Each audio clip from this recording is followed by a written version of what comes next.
how are you enjoying the interview process? The Zoom experience all going well for you? Yeah, no, it's great because usually it takes extra time for people to walk in, sit down, check their mic. Here we can just do one after another and spend more time talking. It's been a long time since Shark Boy and Lava Girl. I'm wondering what compelled you to get back into that world this time.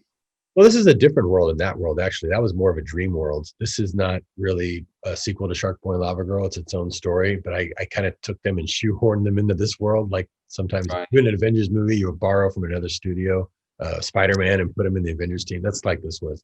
So Netflix asked me to make an original film, not a sequel, to put on their service. And I loved Netflix for family because then kids can just watch things over and over again. And they said, Shark Boy, Spy Kids did really well. Can I come up with something new? So I came up with this superhero idea. We can be heroes. And I created a bunch of little kid characters and a bunch of adult characters. But you're trying to say that this is like an Avengers type team, but you never heard of any of these characters, you know, Blinding Fast and Miracle Guy. And so once I had the script approved and once they wanted to make it, that's when I told them my idea. I said, I'd love to borrow Shark Boy and Lava Girl to make, because people have heard of those characters, to put them on the adult team. It'll make it feel like it really is a legitimate Avengers team because you would have heard at least two of the names. But then more selfishly, came up with a bunch of cool powers for the little kids. But the whole time I was wishing I could give one of them shark strength or one of them lava strength, because those were the coolest powers 15 years ago. Back then, I thought of it way back then.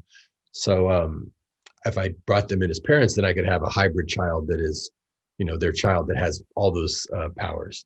And that gave us Guppy, an original character whose parents is Shark Boy and Lava Girl. So yeah, it's not necessarily in that world, but it is in the world of making movies like Spy Kids and Shark Boy that are about empowering children and teaching lessons to families about, you know, how to mentor your children to go be the next generation that's going to have to save our planet from the you know, terrible condition that it's currently in. Yeah, you've made me think of a point there. Like, you know, I saw El Mariachi when it first came out, huge Desperado fan as well. When you were making those films back in the early days, in independent filmmaking and such, did you ever think that you'd be making family action movies like this? And was that ever the plan? Was that ever how you saw your career going? Yes, I did. Because my first films were actually more like these films, because I grew up in a family of 10 kids. And I wanted to make an action movie because I loved action movies, but I had nothing but little brothers and sisters around. So I put them in the movies. And I was trying to make my action films, and I just had them stand in for real actors. And they won awards. Anytime I would send it to a festival, it won an award because people weren't used to seeing this. Bedhead was the film version of a ton of ones I made before that. Bedhead was the definitive one that won film festivals, but before that I had ones that I shot on video. And so yeah, Bedhead, she has special powers. She gets telekinesis, and she tries to get her brother's hair to come down because that's his overbearing stature. That thing won so many awards that when I made Mariachi and they bought it and they were going to put it out and they wanted to do Desperado, I said, okay, I'll make these action films for you, but someday I'm going to make a family film because that'll be my biggest film. Because I saw how these films did on the festival circuit. People have never seen anything like this. And sure enough, Spy Kids was my biggest film. So I did know that my path would involve that because I'm from a big family. I had a bunch of kids of my own. It's a big part of my life. I'll do the other stuff. I do movies for little kids and I do movies for big kids like Sin City and Machete. And those are for the big kids. And I do these for families and for smaller children.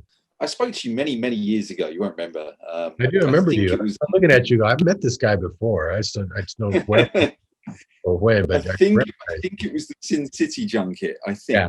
And I remember we talked about special effects, and you'd kind of transitioned from, you know, when you were painting walls and they were still wet when you were shooting, and then you're in a world where Sin City, where it's all special effects. Yeah.